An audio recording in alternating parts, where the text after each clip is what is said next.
Hallelujah, hallelujah, hallelujah.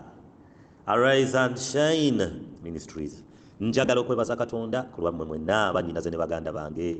Mukama waffe bannange yeebazibwe. Kankiddemu. Mukama waffe Yesu yeebazibwe. Mukama yeebala okubakuuma bannyinaze ne baganda bange. Basumba baffe, mikwano gyaffe, abooluganda mu bitiibwa eby'enjawulo, ba administrators, mwenna sobola kumenya mannya, naye Mukama batuweera omukisa ogukwatibwako ogulabwa n'amaaso. Mukama batuweere omukisa. Twagala okwebaza Katonda ku lw'obuweereza buno, kubanga ag'amazima ffe tulina obujulizi. Singa si buweereza buno osanga singa tebiringa bwe biri mu bulamu bwaffe, naddala mu lugendo lwaffe luno olw'obulokozi. Amiina.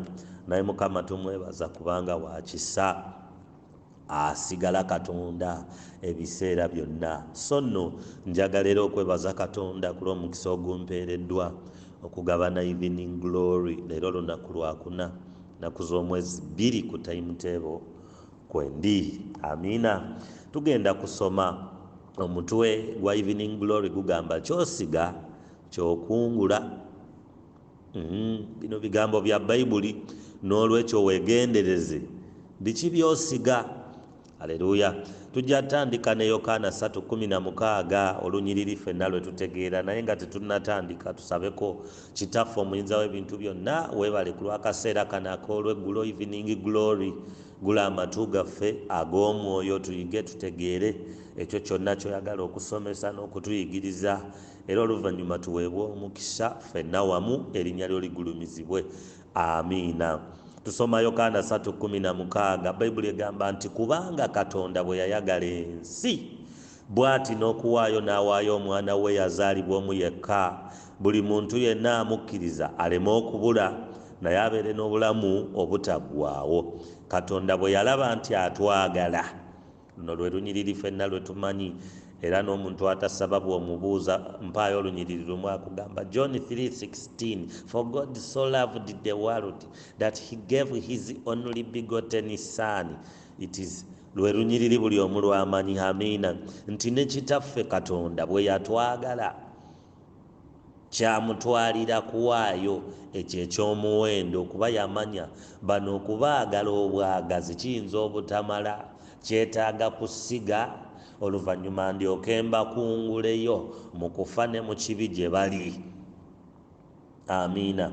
Bw'atyo bambi taata waffe omwagalwa n'asitula eky'omuwendo kye yalina, ye mwana we omu yekka, n'amuwaayo mbw'amukkiriza aleme okubula, aleme okufa, naye abeere n'obulamu obutaggwaawo. Era bwe bulokozi olwaleero buno bwe tulimu, enjiri ebuuliddwa emyaka 2022 lwa nsigo kitaffe Katonda gye yawaayo. Amakungula go agali awo gamanyi obungi, abantu baakungudde, baawonyezza yenna, naye yasooka kusiga. Haleluya. Tuli mu Matayo 7:12. Bayibuli egamba kale byonna bye mwagala abantu okubakolanga mmwe, nammwe mubakolenga bo bwe mutyo, kubanga ekyo ge mateeka ne bannabbi. Eyo nnono. Tosuubira bantu kwagala nga gw'osiga bukyayi. Tosuubira bantu kugabira nga gw'osiga bukodo. Tosuubira bantu kufuula omuntu ow'ensonga mu bulamu bwabwe nga gw'obaleejaleeja. Oyinza okuba ng'oli mupya mu nnyumba eno naye ng'ogamba Arise and Shine sirabayo laavu, tewali kwagala kumala, abantu bano nga nze tebanjagala. Naye sooka osiga okwagala okwo. Oyinza oganze bwe mbeera n'ekizibu kyange, nze nga tebanteekerawo kabbo, nze nga tebankolera bwe bati. Munnange buli kintu kitwala ensigo, kitwala obudde. Oteekwa okubaako ne kyokola ki? Oteekwa okuba ng'olina ensigo z'osize mu mitima gy'abantu. okutuuka okuwulira nti ekizibu kyo kizibu kyabwe. Aleluya. Bino ebintu bannaye eno nnono ya bulamu obwa bulijjo. Eno Bayibuli yetugambye bwe tuba twagala abantu okutukola obulungi kitandike naffe. Olaba n'okusonyiwa obusonyi. Katonda Bayibuli yetugamba nti mwe abatasonyiwa kitammwe Katonda anaasonyiwa atya ebibi byammwe nga mmwe temusonyiye. Ennono etyo bwetambula ebintu biri mu kusiga na kukungula. Nze ndabyeko abantu nga bakulaakulana lwa kugaba, nendabako abantu nga beevuga bali mu bulamu obulungi naye nga baabikulirwa ennono y'okusiga n'okukungula. Ng'era ye bw'atuuka awali nti kusiga, kubanga kino tekitwala kinene, tekitegeeza nti alina miliyoni y'alina osiga.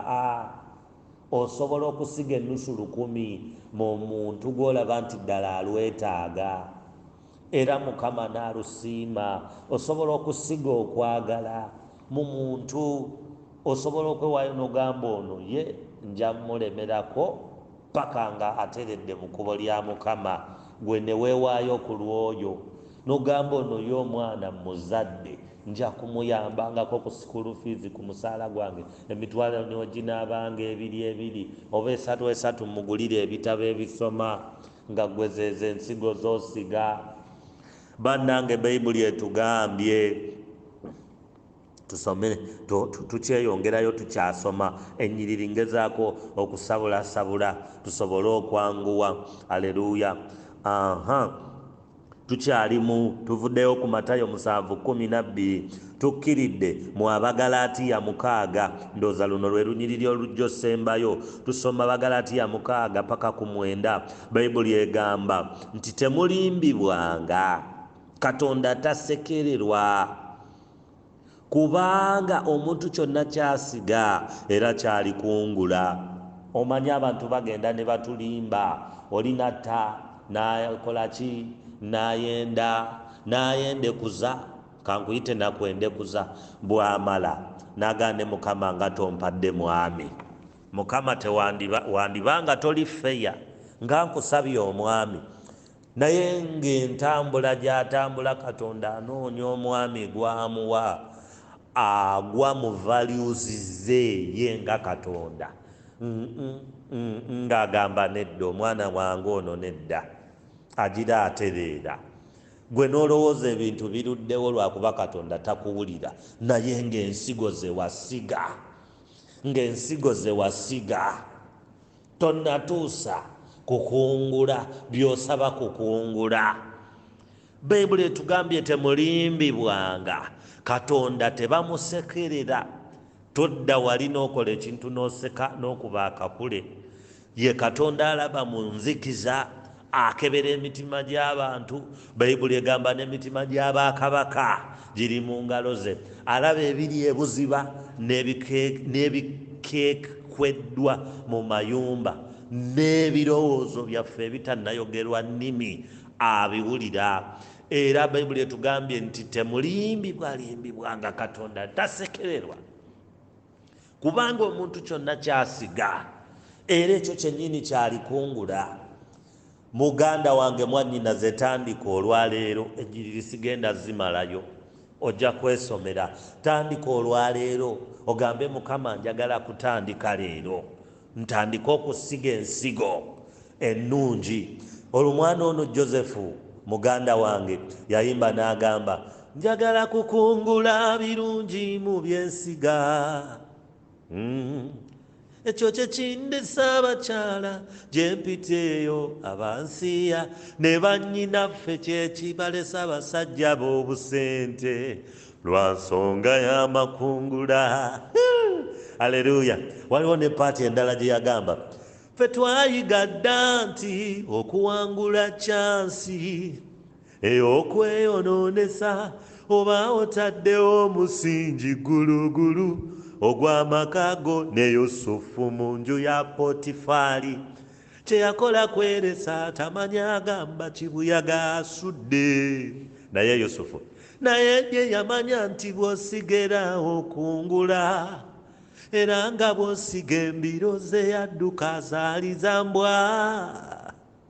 Bulijjo gwe abadde atawaanya bannyinaffe baleke baveeko mangu basige ensigo ennungi.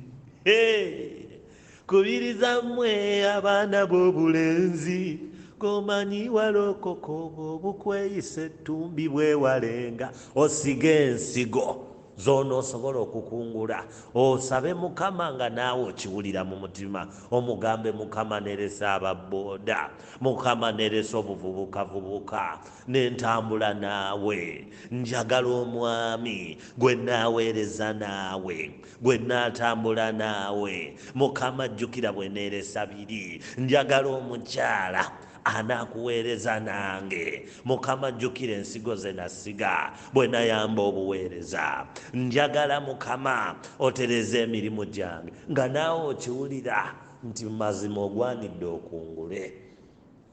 Katonda tasekererwa, tusige ensigo ennungi. Mbaagala nnyo nga gye nkomeza. Mukama abampeera omukisa. Nsigadde ndi Brother Steve. Amen.